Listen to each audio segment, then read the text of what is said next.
Hello everyone, my name is Austin from Rare Acura, and today I'll be showing you guys a tutorial on how to use the traffic button right here on this 2015 Volkswagen GTI.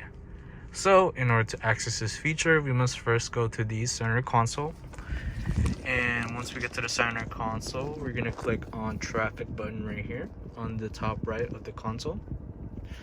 And once we do that, it's going to give you a list that is happening in the Bay Area right now, or whichever you are local to. It's going to give you a traffic report list, just so you can prepare in the near future on what routes to take to get you to the fastest into the destination you would like.